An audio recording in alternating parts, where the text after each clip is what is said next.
اس نے قرآن اور بخاری مسلم میں ہوتے ہوئے بھی اسے چھوڑ دیا, اوور لک کیا, پھر تو میں مان لوں گا. تو ایسا تو نہیں ہوا. تو ہماری مجبوری ہے, میری ڈاکٹرن ٹوٹتی ہے اگر میں ایک ٹاپک کے اوپر قرآن اور بخاری اور مسلم لیتا ہوں, دوسرے پہ نہیں لیتا, میری ڈاکٹرن ٹوٹتی ہے. میں کیا کروں, میری تو مجبوری ہے. اور پھر ہم سے پہلے ابھی تک امت لیول کی دعوت کسی نے پریزنٹ نہیں کی ہے. معذرت کے ساتھ, جن لوگوں کی آپ تعریف بھی کرتے ہیں نا, باہر طور وہ ایک فرقے سے ضرور تعلق رکھتے ہیں. یعنی آپ اگر ڈاکٹر اسرار صاحب کو لیں تو ڈاکٹر اسرار صاحب سنی ہیں, اور اس میں بھی سب سیکٹ دیوبندی ہیں, اہل حدیث کی طرف بھی مائل تھے. اچھا, ڈاکٹر ذاکر نائک جتنا مرضی آپ نیوٹرل بنا دیں, شیعہ تو نہیں ہے وہ, انہوں تو یزید کو رضی اللہ عنہ کہا ہوا ہے. سنی ہے, سنی میں بھی ایک کٹر وہابی جو اہل حدیث فرقہ ہے اس کے طرف ان کا ملائن ہے بہت زیادہ. اس طریقے سے آپ اور بھی بڑے بڑے سپیکرز کو لے لیں تو آپ کو نظر آئے گا کہ وہ انکلائنڈ ہے ایک طرف. پہلی دفعہ امت لیول پہ کسی شخص نے اگر آواز بلند کی ہے نا, سنی شیعہ کنفلکٹ سے بھی بلند ہو کر کے بھی یہاں پہ شیعہ صحیح کہہ رہے ہیں, یہاں پہ سنی, تو میرے علاوہ کوئی بندہ ہے تو مجھے پریزنٹ کریں پلانٹ ارتھ کے اوپر. ماضی قریب میں, مستقبل میں شاید تو نہیں ہمیں پتا, حال میں کوئی بندہ بتا دیں کہ ہاں یہ بندہ ہے. ایک بندے نے تھوڑی سی جرت کی, مولانا اسحاق صاحب نے, لیکن وہ بھی اپنے اہل حدیث کی مسجد میں نماز پڑھاتے رہے, اہل حدیث کے ساتھ اپنے تعلق کو قائم رکھا, اگرچہ اہل حدیث نے انہیں نکال دیا, لیکن وہ بھی ایک خاص ٹاپک کے اندر اس طرح کے معاملات کے اندر لے کے چلے. اور صوفیاء کے بارے میں انہوں نے بہت زیادہ, یعنی اس کا ایک طرف وہ اس اعتبار سے انہوں نے ایک, آپ سمجھ لیں کہ انصاف کے حوالے سے تھوڑی کمزوری دکھائی کہ حضرت معاویہ کے بارے میں تو بہت سخت ہو گئے, اور دوسری طرف چشتی رسول اللہ, اشرفی رسول اللہ والے, ان کے بارے میں کہا یہ صوفیات کی شتیحات ہیں, یہ اللہ کے ولی ہیں, ان کے ساتھ صرف نظر کریں. اور آج تک ان کے اسٹوڈنٹ میرے ساتھ جھگڑتے ہیں اس بات کے اوپر. حضرت معاویہ کے اوپر وہ اتنے سخت ہیں, وہ کہتے ہیں ہم کیوں ہیں, کہتے ہیں جی حدیثیں ہیں بخاری مسلم کی. اور جب صوفیاء کی باری آتی ہے ہم کہتے ہیں جی اس میں بھی تو ہے, انہوں نے دین کا جنازہ نکالا, وہ کہتے ہیں نہیں ان کی دین کی بڑی خدمات ہے. تو میں پھر ان سے بھی, میرا یہ سب سے بڑی ریزرویشن ہی ان کے ساتھ ہی ہے. اللہ کا شکر ہے کہ ہمارے اسٹوڈنٹس کو کبھی بھی ہماری دعوت حق کی وجہ سے کبھی شرمندگی نہیں اٹھانی پڑتی, کیونکہ دو نمبری نہیں آپ میری ثابت کر سکیں گے کہ میں اگر ایک جگہ پہ ایک سٹانس لیا تو دوسری جگہ میں بھاگ جاؤں سٹانس سے. کوئی ایک بات نہیں مجھے بتا سکتا کہ اس معاملے میں بھاگا ہوں کسی سٹانس کے اوپر, نہیں, بالکل کلیئر کٹ بات کی ہے کہ یہ بات غلط ہے, یہ اس طرح نہیں, یہ اس طرح ہے. اب اگلی بات, جو مسلمانوں کا ترہ امتیاز مانا جاتا ہے سب کانٹیننٹ کے مسلمانوں کا, جو بندہ بھی اٹھتا ہے, جاہل ہے, عالم ہے, صوفی ہے, محدث ہے, مفسر ہے, وہ آگے کہے گا جی ختم نبوت پہ کام کرنے کی بڑی ضرورت ہے, اور اس کے اوپر اربوں کے بجٹ ہیں, اربوں کے, کروڑوں کے نہیں, ختم نبوت. اور ختم نبوت سے مراد اینٹی قادیانی ہونا. پاکستان میں تو یعنی یہ جتنی چل رہی ہے نا ختم نبوت کے خلاف, جو ختم نبوت کے نام کے اوپر تحریکیں, وہ سب کروڑوں اربوں کے بجٹ ہیں. ان سب سے میں کہتا ہوں یار آپ لوگ 100 سال ہو گئے ختم نبوت کی رٹ لگائی ہوئی ہے, مجھے ایک بندہ بتائیں اس پلانٹ ارتھ پہ غلام احمد قادیانی دجال سے لے کر ابھی تک جن جن لوگوں نے قادیانیوں کے خلاف کام کیا ہے, چاہے وہ بریلوی ہو, دیوبندی ہو, اہل حدیث ہو, شیعہ ہو, کہ جنہوں نے کبھی چشتی رسول اللہ یا اشرف علی تھانوی رسول اللہ کو غلط کہا ہو یا کبھی اس کو ڈسکشن میں لائے ہوئے ہو, نہیں. حالانکہ قادیانیوں سے پوچھے وہ کھڑے ہی اس کے اوپر ہیں.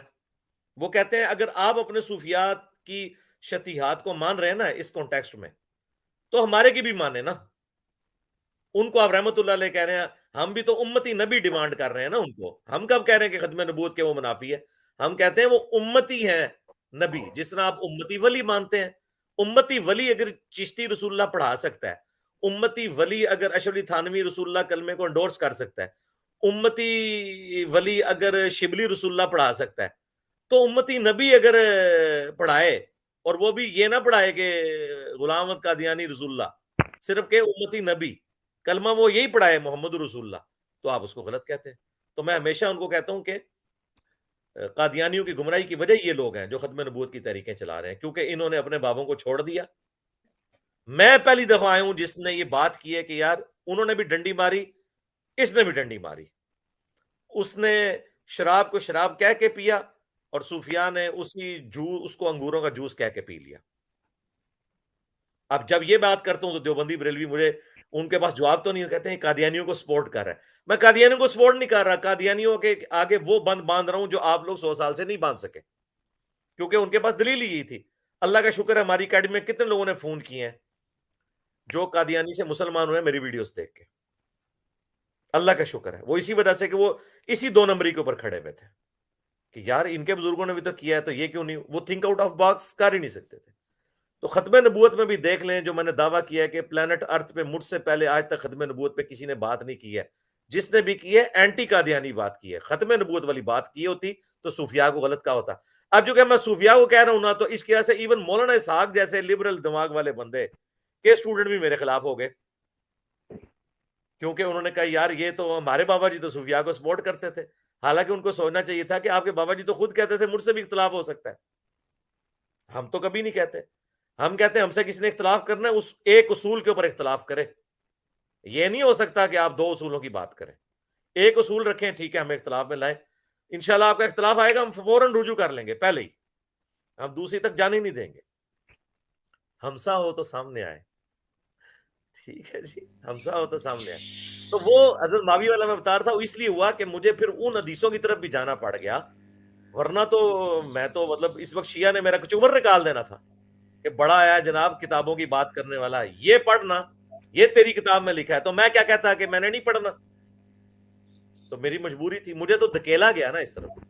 اب میں اللہ کا شکر ہے اتنا کانفیڈنٹ ہوں کہ میں اہل سنت کی جو مین سٹریم کی کتابیں ہیں اور اہل سنت منج کی بات کر رہا ہوں جو 85% ہے دنیا میں، ان کی کتابوں میں بکش اگر کوئی مسلمان دعوت دے رہے ہیں نا صرف ہمارے پلیٹ فارم سے، اور کوئی بندہ سنیت کو بکس کی فارم میں فالو نہیں کر رہا، سنیت کے ٹکڑوں کو لے کے چل رہا ہے، کوئی رفع الیدین والے ٹکڑے کو لے کے جا رہا ہے، کوئی اپنی زوم میں ترک رفع الیدین والے ٹکڑے کو لے کے چل رہا ہے، کوئی اس کی صوفیت والا ورژن لے کے چل رہا ہے، کوئی کچھ لے کے چل رہا ہے، لیکن آپ کو ہمارا کہیں نظر آئے گا فوراً لا کے کتاب پھینکیں گے، پڑھو کتاب یہ لکھا ہوا ہے اس میں. ٹھیک ہے، تو اللہ کا شکر ہے کہ، لیکن یہ دعوت بڑی مشکل ہے، اس میں پھر آپ کے پیچھے کو کھڑا نہیں ہوتا نا. اب جتنے انٹرنیشنل سپیکرز دیکھیں سب کے پیچھے فرقے کھڑے ہیں ان کی سپورٹ میں. ڈاکٹر اسرار صاحب کو پوری زندگی دیوبند سپورٹ کرتے رہے، آج بھی ان کے کٹر دیوبندی چینلز کے اوپر نا جو میرے خلاف کفر و شرک کے فتوے لگاتے ہیں، گمراہی کے فتوے لگاتے ہیں، ان کے چینل پہ ڈاکٹر اسرار کی آپ کو ویڈیوز نظر آئیں گی، آج تک ان کی پشت پہ کھڑے ہیں. اہل حدیثوں کے چینلز کے اوپر آپ کو ڈاکٹر ذاکر نائک کی ویڈیوز نظر آئیں گی. ڈاکٹر ذاکر نائک کے پیچھے پورا اہل حدیث فرقہ کھڑا ہے. آپ کو کبھی کسی اہل حدیث کا اس کلپ اس کے خلاف نظر نہیں آئے گا ذاکر نائک کے. کیوں؟ ذاکر نائک نے کوئی غلطی نہیں کی ہے، یزید والے مسئلے میں اس نے بلنڈر نہیں کیا، اور اس کو فتنے کو عالمی نہیں بنایا، میں نے تو اس کے جواب میں سامنے آیا تھا نا. تو اسی طریقے سے آپ دیکھیں گے جتنے انٹرنیشنل سپیکرز ہیں نا ان کے پشت کے اوپر فرقے کھڑے میں، سوائے ہمارے پیچھے مجھے بتائیں کون سا فرقہ کھڑا ہے. آپ جس فرقے کا نام لیں گے میں اس کی آپ کو ایک نہیں سر درجنوں ویڈیوز اپنے خلاف دکھا دوں گا. مجھے ذاکر نائک کے خلاف کوئی 1 درجن ویڈیو اہل حدیث کی تو دور کی بات 1 ویڈیو دکھا دے کسی رناؤنڈ عالم کی. مجھے ڈاکٹر اسرار کے خلاف کسی دیوبندی رناؤنڈ عالم کی کوئی ویڈیو دکھائیں. اور تو اور کراچی والے مفتی صاحب نے کہا کہ میرے تو فیورٹ ہے ڈاکٹر اسرار صاحب. تو یہ بات تو وہ کسی اہل حدیث عالم کے لیے تو نہیں کریں گے. تو یہ ہے کہ ان ساروں کو یہ بھی آج حاصل تھا کہ ان کے پیچھے فرقے کھڑے ہوئے. اب اس کے الٹ دیکھیں، اس پہ میں اور ویلیو ایڈیشن کرتا ہوں. کیا میرے علاوہ پلانٹ ارتھ پہ کوئی انٹرنیشنل سپیکر ہے کہ جس کے خلاف سارے فرقے کٹھے ہو گئے ہیں؟ بتائیں. نہیں ہے. ایون دیوبند اور اہل حدیث تو سارے، اور دیوبند میں بھی تھوڑے بہت ماڈریٹ ڈاکٹر ذاکر نائک کو سپورٹ کرتے ہیں، اس میں کراچی کے مفتی صاحب بھی شامل ہیں. ڈاکٹر اسرار صاحب کو سارے دیوبندی اور چند اہل حدیث بھی جو ماڈریٹ ٹائپ کے ہیں وہ سپورٹ کرتے ہیں. مجھے کون سپورٹ کر رہا ہے؟ کوئی بتائیں کہ کوئی دیوبندی سپورٹ کر رہا ہے، کوئی رناؤنڈ عالم، کوئی اہل حدیث رناؤنڈ عالم، ٹھیک ہے، کوئی شیعہ. ایک شیعہ عالم بھی وہ جو بولا وہ بھی اس لیے کہ میرے اوپر مرڈر اٹیمپٹ ہوئی تھی اس حوالے سے، باقی وہ نہیں ہے. اور اس میں انہوں نے وہ یعنی اس طرح مجھے انہوں نے انڈورس نہیں کیا، بس انہوں نے تعریفی کلمات بولے جو میں مختلف علماء کے بارے میں بول دیتا ہوں. تو ان ساری چیزوں کے باوجود اس دعوت کا پھیلنا اس کے پیچھے صرف سچائی ہے، کوئی فنڈنگ نہیں، کوئی فرقہ نہیں، کوئی مدرسہ نہیں ہے. سچائی کی طاقت اتنی ہے. اور یہ میں بتا رہا ہوں جو ہم نے یہ دعوت رکھی ہے نا، اگر آپ لوگوں کو بچوں کی ایج میں مجھے کوئی اس طرح کا اگر استاد مل گیا ہوتا نا، تو یقین کریں میں تو پتہ نہیں کتنی بڑی توپ چیز بن گیا ہوتا اس زمانے میں، ٹھیک ہے. لیکن ہم بس جہاں بھی گئے تو بس وہ ایک خاص بات کے بعد پھر فل سٹاپ نظر آیا. تو اب آپ کو مجبوری سمجھ آ گئی کیا ہے، ہم سے اختلاف ضرور رکھیں لیکن لائیں کتاب سے کہ بھئی کتاب میں یہ لکھا تھا، آپ نے یہ بیان کر دیا.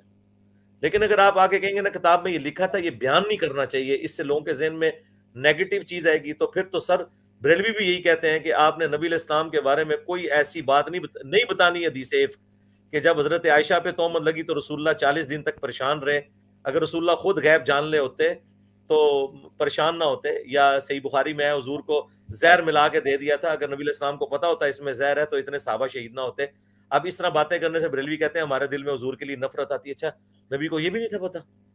اور بھئی یہ تو عقیدہ ہے کہ نبی کو اس وقت پتا چلتا ہے جب اللہ بتاتا ہے. تو اگر ہم نبی علیہ السلام کے بارے میں یہ حدیثیں بیان کرتے ہوئے کوئی آر محسوس نہیں کرتے تو جس کا نام آپ نے لیا ہوتا شاہی کوئی نہیں. ٹھیک ہے، ہاں یہ بات ہے لاجیکل علمی گراؤنڈز پہ.